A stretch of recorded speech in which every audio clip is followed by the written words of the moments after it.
کیا جانے کیا فیصلہ ہوگا اور کیا ہوگا سلطان جنگ کے حق میں فیصلہ دیں گے۔ بس ذرا سی دیر ہے، ہم آ رہے ہیں۔ کیا ہوا اور انہوں نے کیا فیصلہ کیا؟ جنگ کے خلاف فیصلہ ہوا، لیکن کیوں؟ اگر ہم اسقلان کی طرف گئے تو شاہ بالڈون حج کے راستے بند کر دے گا۔ انہوں نے شیر باندھ دیے اور گیدڑ کھول چھوڑے، اس لیے میں نے فیصلہ کیا ہے کہ ہم اسقلان جائیں گے۔ معذرت چاہتا ہوں اے امیر، اگر ہم ریاستی فیصلے کے خلاف گئے تو انجام برا ہوگا۔ اسقلان کی نجات کا دار و مدار ہم پر ہے اور ہماری نجات کا دار و مدار اسقلان پر ہے۔ فتح سارے الزام ڈھونڈ لے جائیں گے۔ میں نے اپنی زندگی داؤ پر لگا دی ہے، اب چاہے بابا کی مرضی ہو یا دشمن کو جھکانا پڑے، مجھے کوئی پرواہ نہیں۔ آپ میرے ساتھ ہیں، ہم آپ کے ساتھ ہیں، میں بھی آپ کے ساتھ ہوں۔ اجازت فرمائیں ساتھ چلنے کی۔ تو یہی بہتر ہوگا کہ یہیں رکو، کیونکہ اس کا انجام موت بھی ہو سکتا ہے۔ تو کیا شہادت کی موت کی تمنا غلط ہے امیر صلاح الدین؟ میری ہمیشہ خواہش تھی کہ میری زندگی کا کوئی عظیم مقصد ہو، اور اس سے بڑا مقصد کوئی نہیں۔ شہنشاہ میرا چھوٹا بھائی ہے اور آپ میرے رضائی بھائی ہیں۔ اپنے بھائیوں کو ایسے موقع پر اکیلا کیسے چھوڑ سکتا ہوں؟ اسقلان، ہاں، میں اپنے باپ کی حیات کا جھنڈا گاڑوں گا۔ یہ شہر میرے عشق اور انتقام کی تصویر بننے والا ہے۔ کمانڈر صلاح الدین اسقلان کی طرف روانہ ہو چکا ہے۔ شاہ بالڈون نے نور الدین کے ہاتھ باندھ دیے تھے، مگر صلاح الدین کو وہ ہتھکڑیاں روک نہ پائیں۔ وہ جانتا ہے کہ اسقلان پہنچتے ہی میں ان کی طرف رخ کروں گا۔ مجھے صلاح الدین سے یہی توقع تھی۔ اگر صلاح الدین اسقلان پہنچ گیا تو ان کا دفاع کئی گنا بہتر ہو جائے گا۔ اسقلان کو چاروں طرف سے گھیر لیا جائے تاکہ صلاح الدین داخل نہ ہو پائے۔ حکم کی تعمیل ہوگی۔ صلاح الدین کے آنے تک میں اسقلان کا حاکم ہوں گا۔ حملے کے لیے تیار۔ جنگ کی آگ بھڑک چکی ہے۔ اسقلان آخری دم تک لڑیں گے، مگر وہ ہار جائیں گے۔ محاصرہ تنگ پڑ رہا ہے۔ ان سرداروں سے نمٹ کر شہر میں داخل ہو جائیں تو ان کا دفاع کمزور پڑ سکتا ہے۔ یہ تو ٹھیک ہے امیر، مگر اسقلان چاروں طرف سے گھیرا ہوا ہے، ہم اندر کیسے جائیں گے؟ زخمیوں کی مرہم پٹی کا بندوبست کیا جائے۔ جلدی کرو، ان کی مدد کو پہنچو۔ ایک بھی اسقلانی کا خون نہیں ضائع ہونا چاہیے۔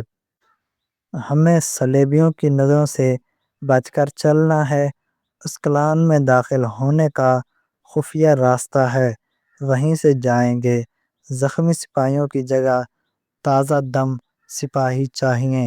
ہمارے پاس اب مزید سپاہی نہیں ہیں۔ سیاح خاتون، ایک ہی حملے میں بہت سے سپاہی مارے گئے۔ مجھے نہیں معلوم اگلے حملے میں کیا ہوگا۔ فلاں کیا صورتحال ہے؟ وہاں بھی یہی حالت ہے۔ اگر سب اسی طرح چلتا رہا تو سب تک اسقلان نہیں بچے گا۔ ہمیں اندر آ تو گئے ہیں، لیکن اگر دشمن نے اسقلانیوں کے لیے کوئی جال بچھایا ہو تو تم دشمن کی تلوار سے نہیں، اپنے وہم سے مرو گے۔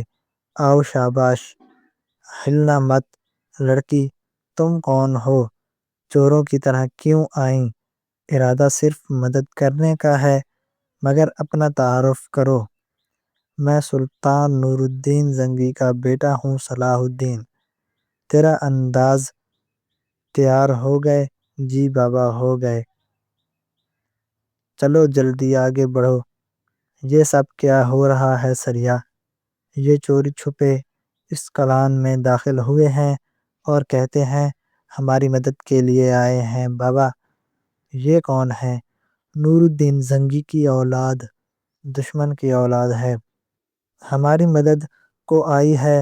تم ہمیں کیا بنا رہے ہو؟ میں کسی کو نہیں بنا رہا۔ اسکلان صرف اسکلانیوں کے لیے نہیں بلکہ تمام عالم اسلام کے لیے اہم ہے۔ ہم اسی لیے آئے ہیں۔ نور الدین زنگی کو اس میں فائدہ دکھائی دیا ہوگا، تبھی تو سلیب سے گٹھ جوڑ کیا ہے۔ تم لوگوں نے مدد کے نام پر آئے ہوئے ہو اور یہاں بیٹھ کر ہماری جڑ کاٹ دو گے، اس کی کیا ضرورت ہے؟ تم تو پہلے ہی اندر سے کھوکھلے ہیں۔ اگر صلیبی نہ رکے گئے تو آپ آج نہیں تو کل تباہ ہو جائیں گے، اور ہم ایسا ہی نہیں چاہتے۔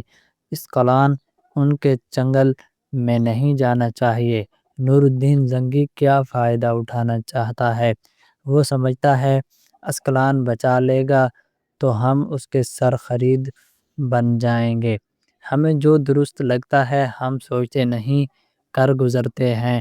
اسکلان کو صلیب سے بچانا چاہتے ہیں، اس کے بعد آپ جو چاہیں کریں، یا ہمارے ساتھ مل کر بچا لیں یا اپنی انا کے ہاتھوں وطن اور جان دونوں گنوا دیں۔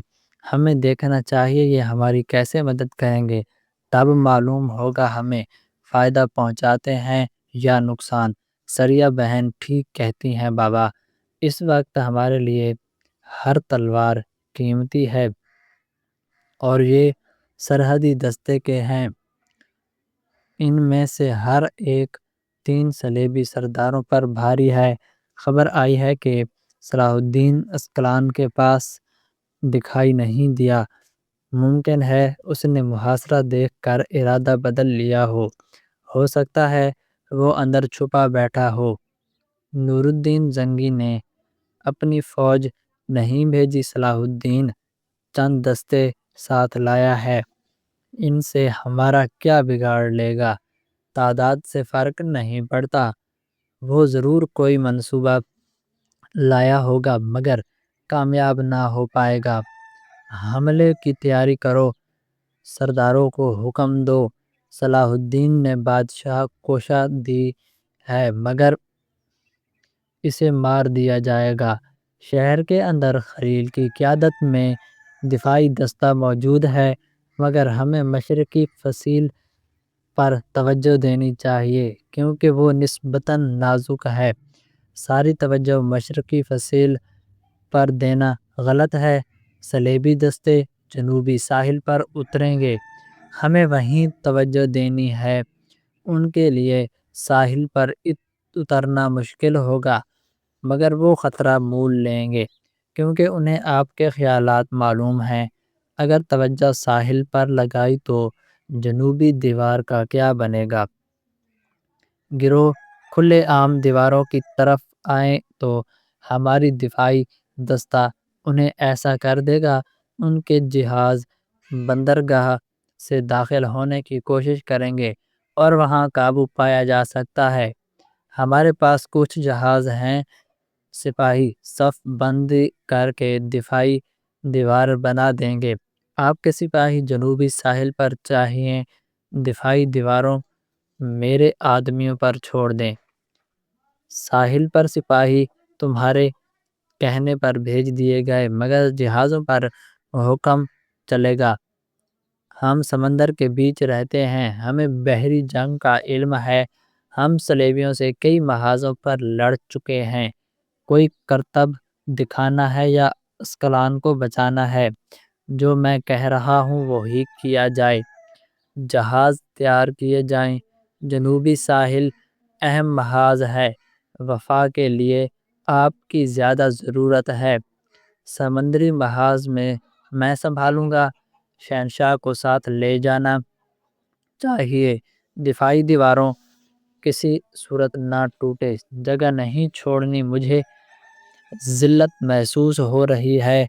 کیسی ذلت؟ ہم اس وقت ایک دشمن سے اسکلان کو بچا رہے ہیں اور دوسرے دشمن سے جو گھر میں بیٹھا ہے۔ تم وہی کر رہے ہو جو نور الدین زنگی کا بیٹا کہہ رہا ہے۔ خدا نہ کرے اگر اس کی وجہ سے ہمیں کوئی مصیبت آئی تو میں کبھی معاف نہیں کروں گا۔ ذرا ٹھہرو، کیا تمہیں یہ جنگی آداب لگتے ہیں کہ ہر ایک پر چلاؤ حکم؟ ہمارے ساتھ بگڑے شہزادے والا سلوک بند کرو۔ جتنا اپنے بارے میں سوچتی ہو اتنا اسکلان کے لیے بھی سوچو، اور اس بگڑے شہزادے کو اپنا دشمن نہ سمجھو۔ مگر تمہارے بابا کو ہماری پرواہ نہیں، چند سرحدی محافظ بھیج کر کارنامہ کر دیا۔ اگر وہ دوست ہوتے تو ساری فوج بھیج دیتے۔ اگر تم نے وہ قاتلانہ حملہ نہ کیا ہوتا تو یہ نوبت نہ آتی۔ یہ غلطی بہت مہنگی پڑ گئی، مگر فکر نہ کرو، جب ہم سلیب سے اسکلان کو بچا لیں گے تب تمہاری حرکت کا تدارک بھی کر دیں گے۔ ان کے جہاز حرکت میں آ رہے ہیں، دفاعی دیوار بناؤ، تمام سرداروں سے کہو دشمن کے جہازوں پر نظر رکھیں اور منتظر رہیں۔ جھنڈا لہراؤ، فوراً تمام تیروں کو تیار رکھو، بسم اللہ چلو۔ میں نے کہا تھا نا، ساحلی دستہ شکار ہو گیا۔ صلاح الدین سمجھ گیا یہ چال تھی، مگر اب جو میں کرنے والا ہوں وہ سوچ بھی نہیں سکتے۔ دوستو، امید کرتا ہوں آپ کو ہماری آج کا ایپیسوڈ پسند آیا ہوگا۔ اگر پسند ہے تو ہمارے چینل شعیب سٹوریز کو سبسکرائب کر دیں، لائک کر دیں اور بیل آئیکن کو دبانا نہ بھولیں تاکہ ہر آنے والا ایپیسوڈ سب سے پہلے بآسانی آپ تک پہنچتا رہے۔ ملتے ہیں کل نئی ایپیسوڈ کے ساتھ، تب تک کے لیے اللہ حافظ۔